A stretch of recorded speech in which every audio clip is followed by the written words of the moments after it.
c'est la concurrence. Qui est meilleur? Vous pouvez répéter la question? Qui est meilleur? Qui c'est le plus fort, évidemment? La Palme d'Or. Peut-être même le champion du monde.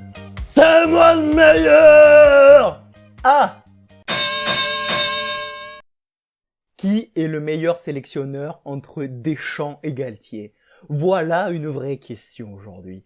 Quel est le meilleur sélectionneur entre la Dèche et Galtoche? Entre le foot et le rugby? Entre le sport numéro 1 partout dans le monde et le sport numéro 1 à Montauban, Castres ou Bayonne? Bayonne, parlons-en. Bayonne, terre d'Ovalie. Ce n'est sûrement pas là-bas qu'on irait trouver un sélectionneur de football, après tout. Eh ben, manque de peau. Didier Deschamps. La Dèche. Didou.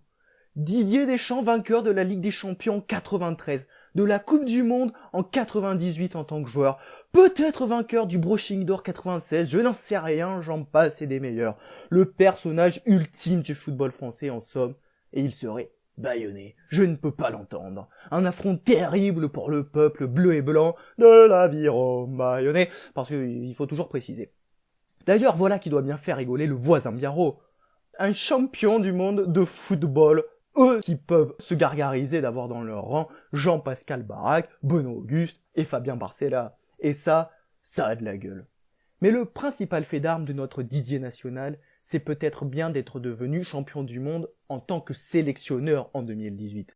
Parce qu'on l'oublie trop vite, mais Didier, il a repris l'équipe en 2012. 2012, attention, année où Montpellier pouvait encore devenir champion de France, c'est dire.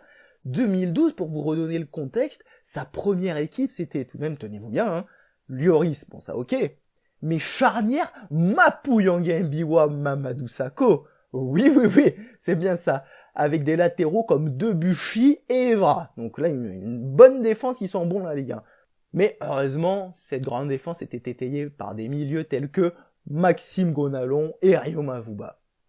Je vous rappelle quand même que Deschamps est devenu champion du monde en tant que sélectionneur 6 ans plus tard. Un véritable exploit. D'autant que je passe évidemment les noms clinquants du banc de sa première sélection, tels Étienne Capou, Gaël Clichy, Marvin Martin, Bafé Gomis et autres Christophe Jallet. Et là, de suite, quand on sait ça, on sent beaucoup plus les racines bayonnaises.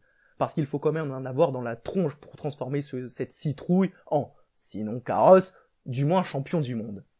Et puisqu'on parle de tronche, Fabien Galtier, monstre sacré du rugby français, lui aussi champion du monde en tant que joueur en 99. Pas tout à fait, mais bon, quand en France on fait finale, c'est tout comme. Après tout, on a battu les Blacks en demi, donc c'est pareil. Charismatique, vaillant, joueur, coach, consultant et même désormais sélectionneur, il compte autant d'exploits que de nez cassés, et ce n'est pas peu dire.